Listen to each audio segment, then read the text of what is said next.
Welcome into our CarBuzz review of the 2021 Toyota GR86. This is the replacement for the outgoing Toyota 86, now called the GR86, which stands for Gazoo Racing. Gazoo Racing is Toyota's international motorsports division. They're the same people responsible for the GR Supra.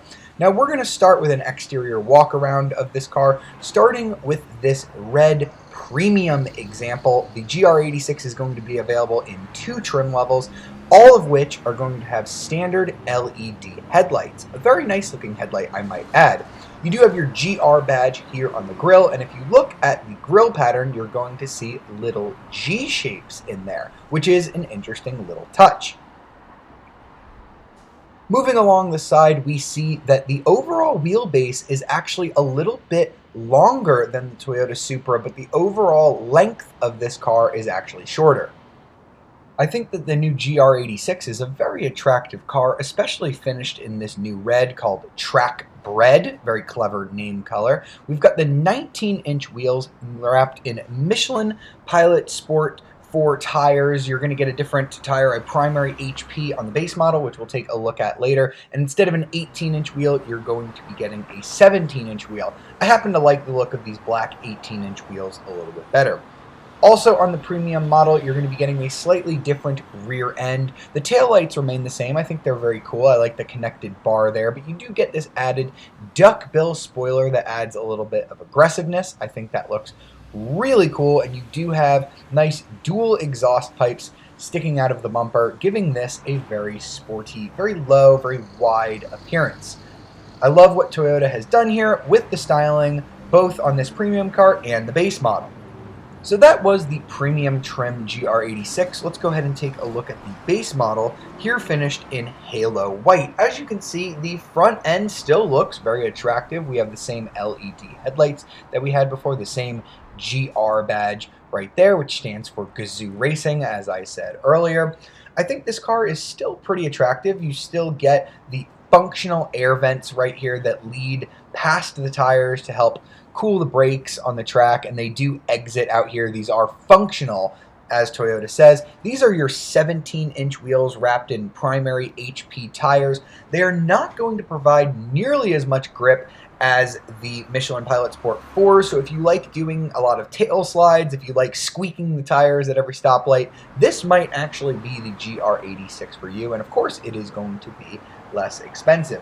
Now we do have a more subtle spoiler back here, but not quite as aggressive as the duckbill on the premium, so if you want something a little bit more subtle, you should opt for the base model rather than the premium trim. But as you can see here, there aren't too many distinctive differences between this base car and the premium model. And now that we've checked out the exterior, let's go ahead and hop inside the 2022 GR86. We've got our GR push button start right here. Even on this base model, we are using the base model for this walk around, just to show you all of the stuff that you still get as standard on this vehicle, and it is quite a lot. I think that they really dialed up the premium feel in here. We have the cloth seats as base. I think it's a really nice cloth. I really like the material feel on here. If you go for the premium, you are going to be getting a sort of leather slash suede feeling interior, which is a little bit nicer, but I don't think this interior feels bad at all. We have our nice leather steering wheel, which is pretty nice, similar to the outgoing model. I love how they've added this digital gauge cluster right here. It is really nice in feel. As you can see, there's the tachometer as it normally shows, or you can hold this button that puts it into a track mode. Now the RPM gauge is going to be more horizontal and a little bit more visible with the high ends of the RPM. That's really important if you're going to be tracking this vehicle. Makes it a little bit more visible while you're driving. You can also turn the traction control off down there. This is your 8-inch touchscreen infotainment system. It's actually a Subaru unit, so don't expect it to look like any other Toyota vehicles in terms of the screen, but it does have Apple CarPlay and Android Auto, which is quite nice. We do have a backup camera on here as well, Bluetooth, pretty much any of the basic functions that you'd be expecting from an audio system. We do have dual zone automatic climate control, which is nice on a base model. And we do have our climate controls down here, which are on these cool toggle switches. I think that is kind of a neat design. We've got plenty of bottle holders. We've got 2 here on each door, which is quite nice. We have another little storage cubby back here that has 2 additional cup holders, so plenty of cup holders for a small vehicle. The back seat is really tiny. I'm not going to try to sit behind it because I actually attempted it and I really just couldn't fit my legs back there. But there is something useful that you can do with these seats. Even though they don't have a lot of leg room, you can fold them down to open up more space into the trunk, which is just over 6 cubic feet. So if you push these 2 buttons, there's one on each side of the vehicle. It's a little bit difficult to do. You kind of have to reach across the vehicle, but you can fold these down to create a really wide storage area. And Toyota says this is perfect if you have a set of track tires that you're going to be bringing with you. You can fit them here. It would also be nice for like a dog. You put down a blanket, let them roam around, or you just have longer items that won't quite fit in the trunk. There is also a subwoofer back there that is removable if you're on the track, which is kind of a cool feature, both for weight reduction and if you're going to put some tires back here. As you can see, the trunk is not very spacious, but it is bigger than a Mazda. So now we are behind the wheel of the 2022 GR86, and this is such a big deal because they have made such improvements to this car to make it quicker and more drivable out on the road, starting with the engine. The 2-liter flat-4 engine from Subaru has been beefed up tremendously. It's now a 2.4-liter engine, so you're getting that extra 0.4 liters of displacement, and that is going to come with a very healthy increase in both horsepower and torque.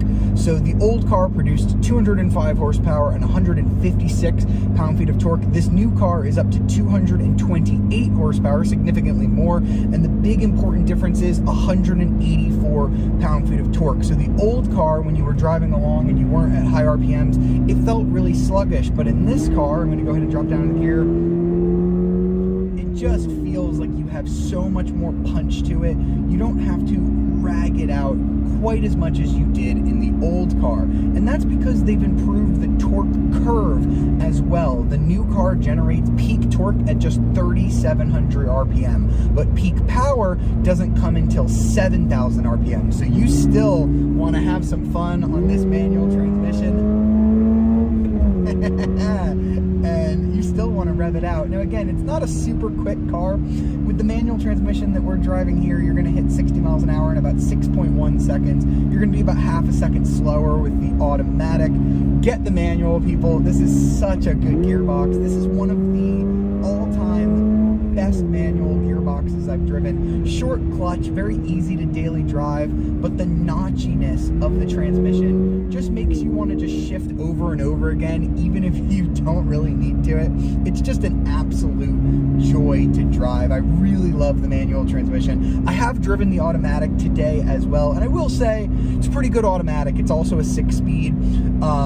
It's very quick. You get downshifts exactly when you ask for them. You do have paddle shifters on the wheel. So I want to go ahead and tell you that you're not ruining the experience completely if you do go for that automatic, but come on, people, get the manual. The other thing that you're going to have to consider is whether you want this base trim or whether or not you want the premium. And I think the big difference, aside from all of the content stuff, is the tires. If you're planning on tracking this car, I think you definitely have to go for the premium. You get stickier Michelin Pilot Sport 4 tires, whereas on this you get these Michelin Primary HP tires, and I did drive them back to back on the racetrack.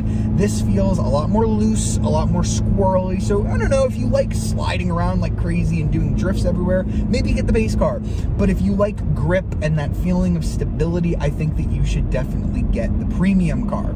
No matter what, your fuel economy is going to be pretty decent. You're going to get 19 mpg in the city, 26 on the highway, 21 combined with the manual. The automatic does do better in terms of fuel economy with 20 city, 30 on the highway, and 24 combined. So that's maybe one reason to consider the automatic. Again, don't. But whichever one you get, you're getting, again, a wonderful car. I think that they've improved the drivability here. The steering, I did get to drive the outgoing 86. The steering in the old car is maybe just a little bit more natural feeling. I would say this is just slightly, ever so much more assisted versus that car, but it is still a really natural, really lovely driving experience, and I love hooning this car at the limit with either drivetrain. It is just really great. As I said, the manual transmission is fantastic, and the most important thing is the engine finally sounds good. I drove the outgoing car today, and it just sounds like a meat grinder. There's nothing spectacular about it, and it's a little bit of synthesized noise, but listen to this. It definitely feels more sonorous. That was one area where the Miata always had the 86 and the Subaru BRZ beat. It just sounded so much better. The engine was so much more charismatic.